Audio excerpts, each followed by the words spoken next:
తెలంగాణ రాష్ట్రంలో అనేక ప్రసిద్ధి చెందిన దేవాలయాల్లో కరీంనగర్ పట్టణానికి 32 కిలోమీటర్ల దూరంలో కరీంనగర్ కామారెడ్డి రహదారిలో వేములవాడలో వెలిసిన పరమ పవిత్రమైన పుణ్యక్షేత్రం శ్రీ రాజరాజేశ్వర స్వామి వారి దేవస్థానం.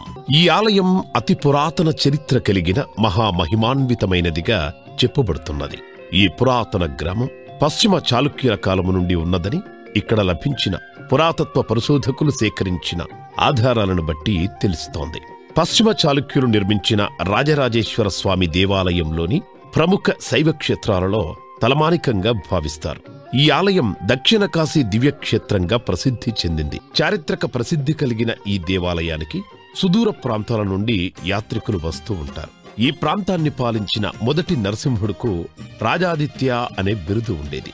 ఆ బిరుదు పేరిట గాని లేదా అతడు కట్టించినందువలన గాని ఈ దేవాలయానికి ఈ పేరు వచ్చిందని ఒక కథనం ఉంది. చరిత్రపరంగా చూస్తే రాజాదిత్య మొదటి విక్రమాదిత్య యుద్ధమల్లుని మనుమడు. దేవాలయానికి ఉత్తరాన ధర్మగుండం అనే కోనేరు ఉంది. గ్రామాన్ని ఆనుకుని ప్రవహించే వాగు నుంచే ఈ కోనేటికి నీరు ప్రవహిస్తూ ఉంటుంది. ఈ ఆలయంలోనే వద్దగేశ్వర స్వామి దేవాలయం కూడా ఉంది. మధ్యయుగాల్లో ఇది వేములవాడ చాళుక్యులకు రాజధానిగా ఉండేది.